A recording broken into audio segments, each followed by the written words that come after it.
Chapter number 11. Lincoln and the Birds. One day in spring, 4 men were riding on horseback along a country road. These men were lawyers. They were going to the next town to the court. There had been a rain, and the ground was very soft. Water was dripping from the trees, and the grass was wet.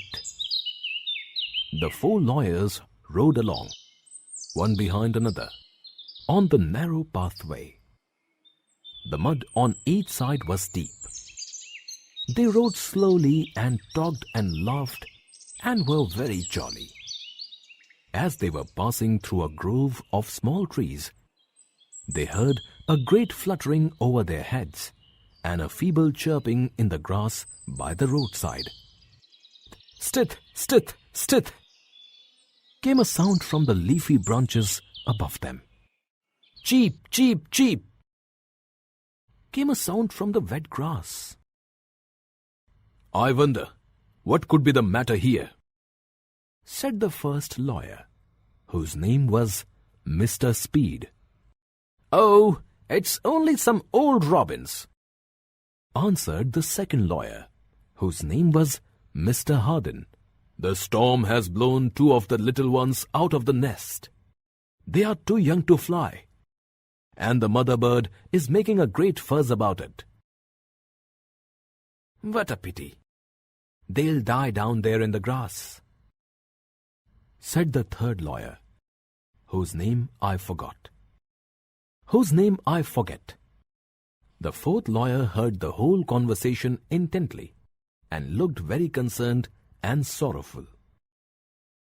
Oh well, they are nothing but birds, said Mr. Hardin. Why should we bother? Yes, why should we? Asked Mr. Speed. The 3 men, as they passed, looked down and saw the little birds fluttering in the cold, wet grass. They saw the mother robin flying about and crying to her mate. Then they rode on, talking and laughing as before. In a few minutes, they had forgotten about the birds. But the fourth lawyer, whose name was Abraham Lincoln, stopped. He got down from his horse and very gently took the little ones in his big warm hands. They did not seem frightened. They chirped softly as if they knew they were safe. Never mind, my little fellows, said Mr. Lincoln. I will put you in your own cozy little bed. Then he looked up to find the nest from which they had fallen. It was high, much higher than he could reach. But Mr. Lincoln could climb. He had climbed many a tree when he was a boy. He put the birds softly, one by one, into their warm little home. 2 other baby birds were there that had not fallen out. They all cuddled together and were very happy. Where is Lincoln?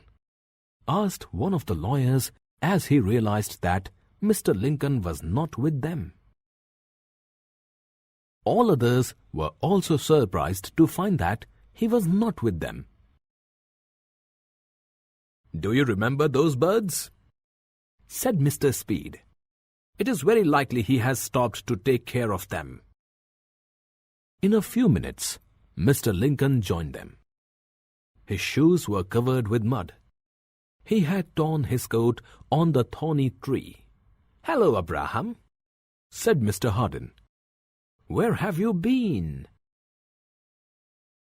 I stopped a minute to give those birds to their mother, he answered. Well, we always thought you were a hero, said Mr. Speed. Now we know it. Then all 3 of them laughed heartily. They thought it so foolish that a strong man should take so much trouble for some worthless young birds. Gentlemen, said Mr. Lincoln, I could not have slept tonight if I had left those helpless little robins to perish in the cold, wet grass. And soon the laughter ceased, and the other lawyers looked at Mr. Lincoln with eyes full of respect and honor. Abraham Lincoln later became very famous as a lawyer and statesman. He was elected as the President of the United States of America and played a key role in ending slavery in America.